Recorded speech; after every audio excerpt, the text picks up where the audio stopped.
Good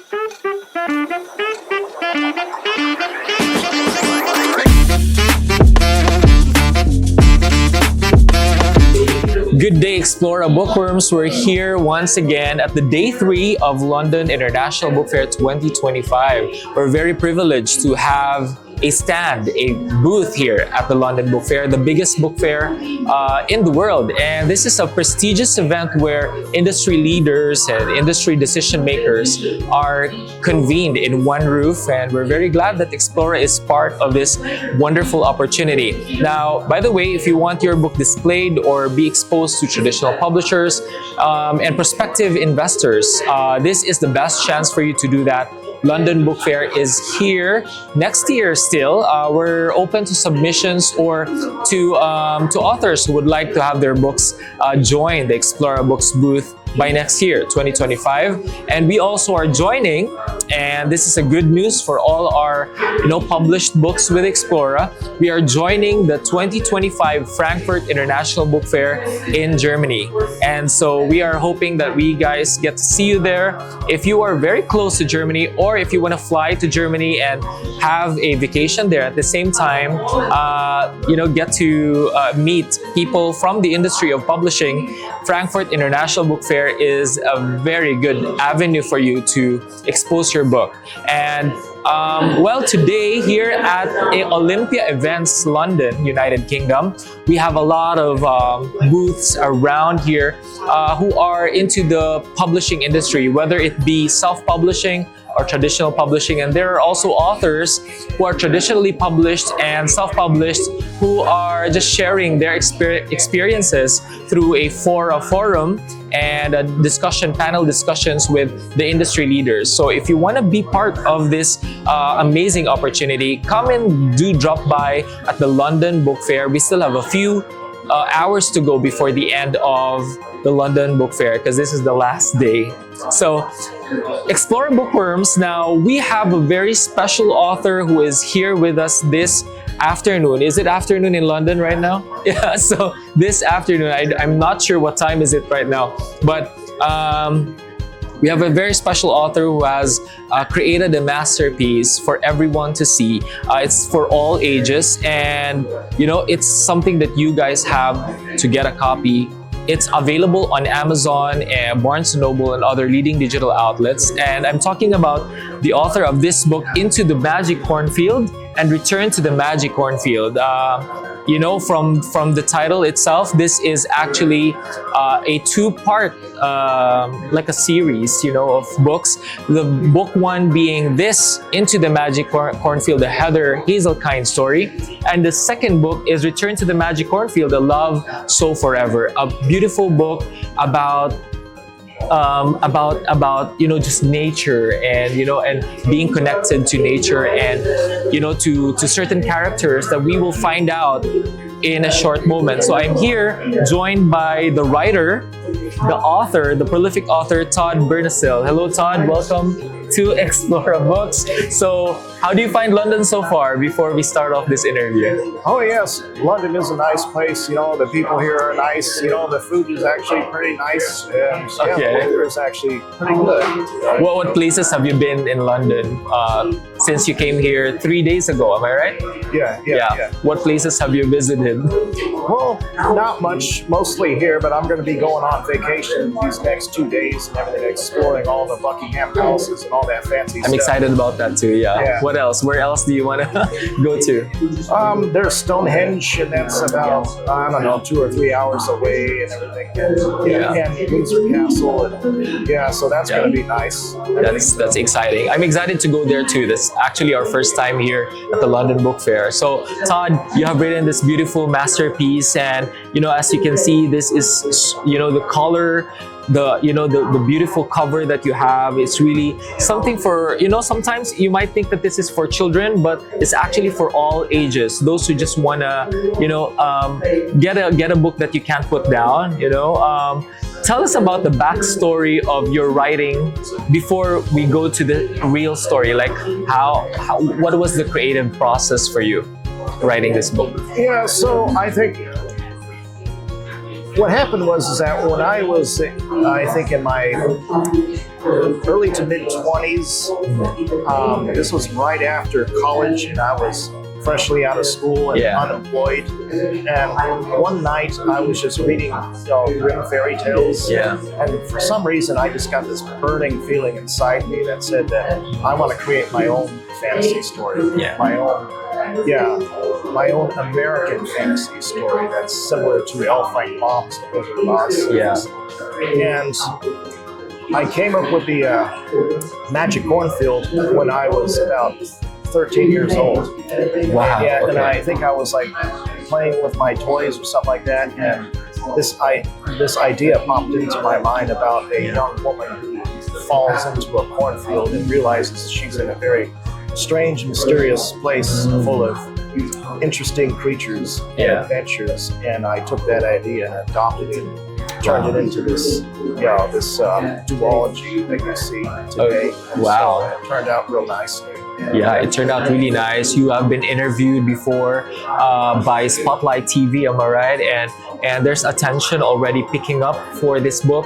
Now, you're here at the London Book Fair, and we're very glad and honored that you're here with us here at Explora Books, because this is really vast. This is a big event where a lot of people are looking for, new stories. And I can see that this story is really an original coming from you, but this has an inspiration, am I right? So what is your inspiration in writing this book?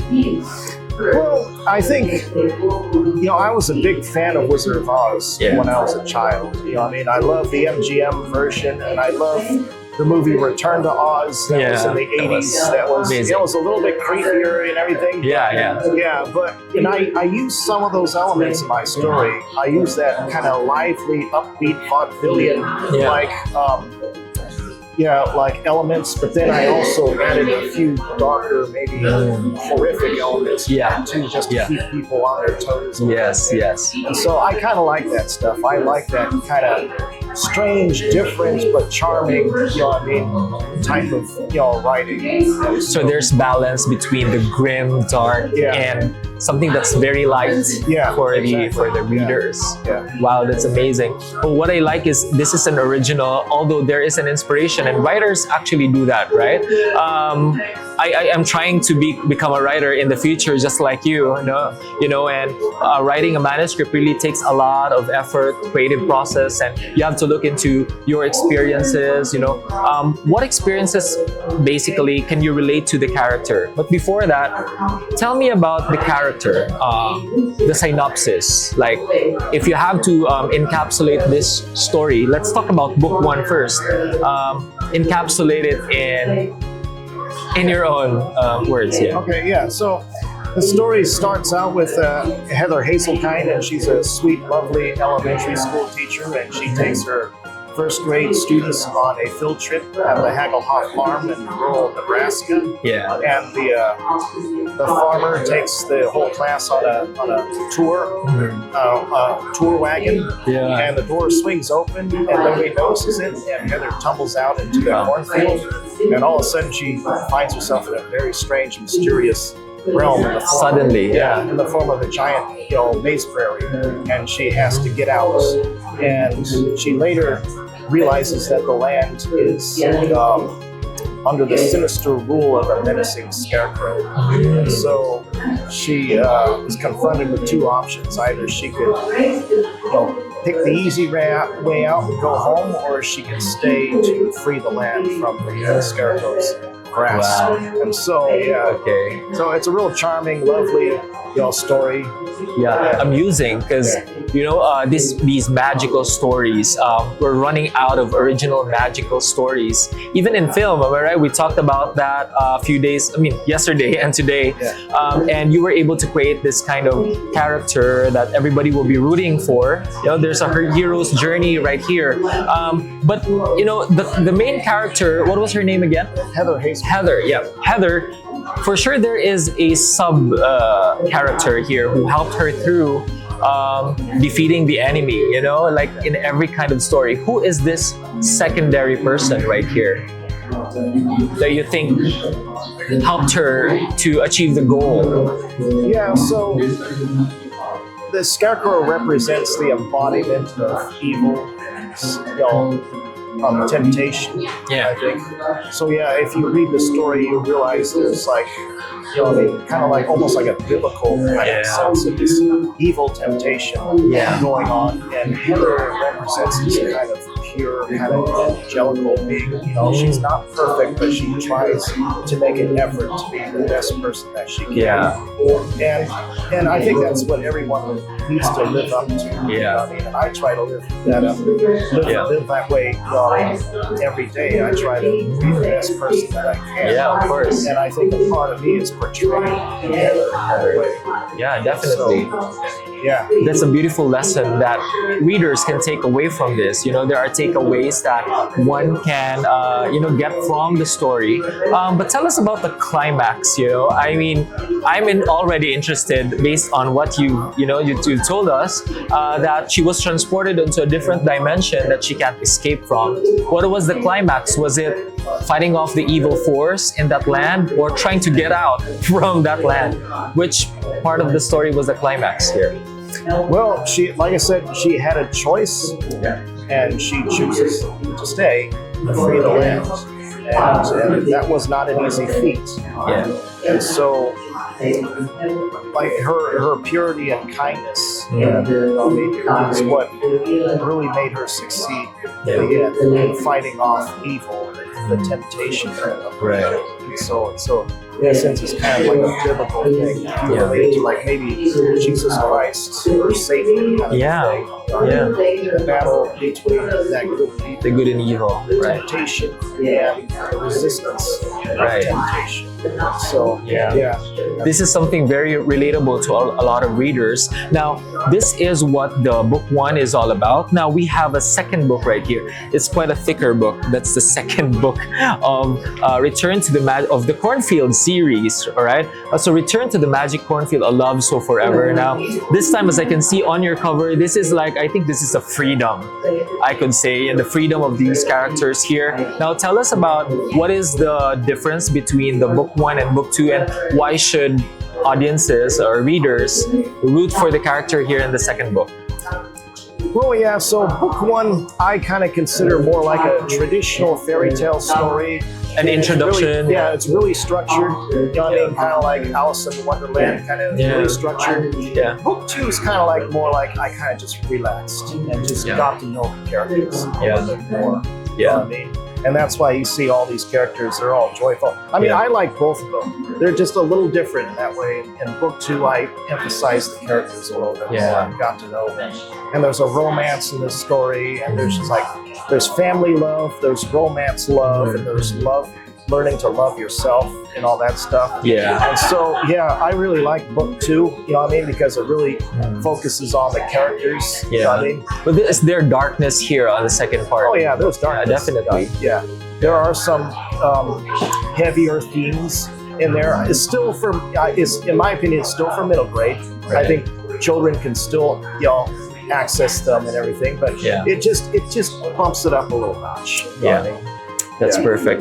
Now, I heard from you that in your writing process, you really, a lot of writers really need an editor to do it with them, work for them, and you kind of learn the tricks on how to edit your manuscript. And so on the second book, by the way, this was written and edited by yourself, and congratulations, you made it with how many pages this is? This is 440 plus pages. Now, if you want to get a copy of Return to the Magic Cornfield, and of course, I don't know if this will make sense if they start with this one, but I really think that they need to read the foundations of the story through the book 1. In my opinion, you don't really need to. I think if you read book 2 by itself, you'll probably get the gist of what book 1 was.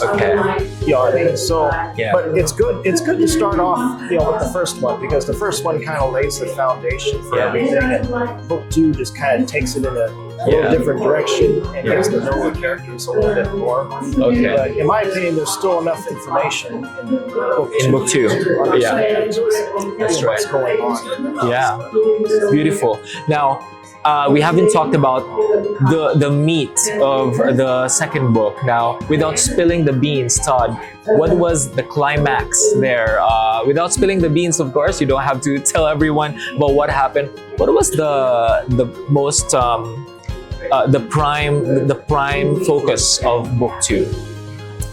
Yeah, so book 2 is about, Heather. So it takes place a year after book 1, and Heather writes a children's book about her adventure. So She's a writer this time. Yeah, she's a writer this time. So she's describing her actual experiences in the disguise of a children's novel. Right. And some of her third grade students realize that the stories she has been telling them are in fact real. So they find the key that will take them to the magic cornfield, and Heather finds out what they have done, and she has to go in and get them out. It's both pleasant and dangerous. Beautiful. But then they meet the farmer, the kind farmer, and he plays an important role in the story. And again, it's also a story about love and redemption and sacrifice and fighting against temptation. Temptation is a very common theme in both these stories, but especially this, because there is a troubled student in this in this bunch, and the troubled student is tempted, by an evil force. And that's what these characters are trying to do. They're going to pull them out of that. They're trying to save this little boy from going down a very dark path. Beautiful.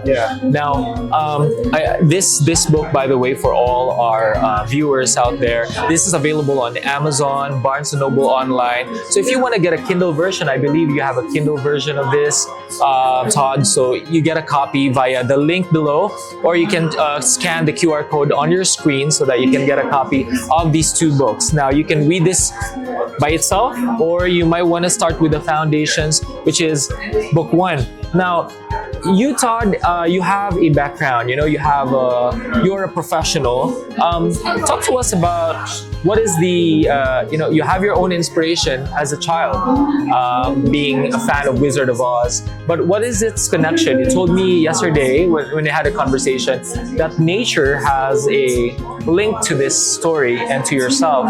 So can you tell us about that and bring that to us? Yeah. So I have a background in biological science. I got my bachelor's in biological science, and I have a master's in forensic DNA and serology. Wow. And so a scientist. Yeah, but as a scientist, especially in the life sciences, you get to learn and explore about life in more detail. You know what I mean? And you would commonly see those themes in my books, because I take nature and I make stories out of nature. I make it kind of mythological. I use nature to make new mythological stories and tales about it. So so it's not just fantasy, but it's also about mythology and folklore and stuff with a modern twist to it. Because after all, there's something about nature and the world that we just cannot decipher. Yes, there is something mysterious about nature all the time. There's magic everywhere, right? And I kind of exploit that too. It's just magic in the ordinary, the mundane, and that's what this story is about. It's just about a plain cornfield, but it has an interesting twist to it. So that's right. That's amazing, Todd. I'm really mystified about what the story is about. I'm gonna read this while on my flight back to Vancouver. Now, for all our viewers right now, you can get a copy again through Amazon, but Todd here has displayed 2 of his books, and we're gonna do some distribution in a while of your 2 books, and hopefully we get more people to really respond to this, and hopefully in the future, since this has such amazing potential to become a film. We talked about the film companies recycling a lot of stories. Even Cinderella, Disney movies are all being recycled, and I guess it's about time for new stories to emerge and be part of the film production process. Am I right? What can you say about this industry? You are a you're a moviegoer too, just like me. What can you say about all these industry the happenings in the industry with recycled stories? Yeah, well, I think it's a little disappointing, because they really are not coming out with anything fresh anymore. Not like in the 80s and 90s, where they consider that the golden age of Hollywood. And so I think these stories are like a fresh new perspective. Yeah. I think if they make these movies out of films, I think they'll likely do well. You know, I mean, they'll bring something fresh and new to the table that children and adults alike can enjoy. And I think it has the potential, in my opinion, to revitalize the film industry and perhaps just the entertainment industry in general. That's right. A lot of stories are recycled, but you know, there are stories that are anchored on a certain inspiration. Just like you know, this book is anchored on, you know, the mystery of the Wizard of Oz, but not really copying or recycling in any way. There is an inspiration for any art that we do, and whatever kind of art that is, even paintings have their own, you know, inspiration and a backstory. But the good thing is you transform it into something new and something fresh, and you guys need to get a copy of Return to the Magic Cornfield and Into the Magic Cornfield. This is now available, and Todd, thank you very much for your time, and it's been a pleasure and an honor and such an enjoyable time with you here at the London Book Fair, and hopefully we get to see you in Germany as well, or any book fairs that we will be attending in the future. All right. Now, please, lastly, please do tell everyone, invite everyone to get a copy of your beautiful masterpiece.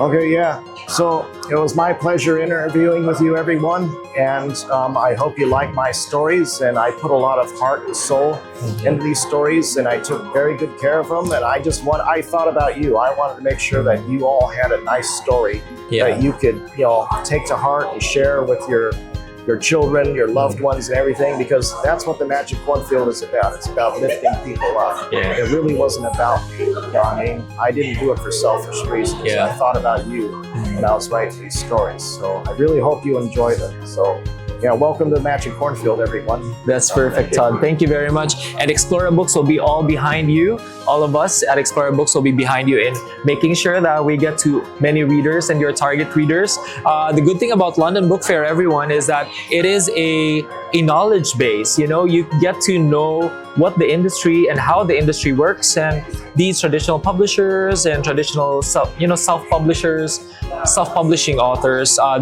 you can learn from them. And Todd has been going around and talking to a lot of people and getting to know more about the industry. If you want to know more about LBF, visit their website. That's the londonbookfair.co.uk, and you can see there, Explora Books is one of the exhibitors. So again, thank you very much, Todd, for your time. It's a pleasure to have you here at Explora Books booth.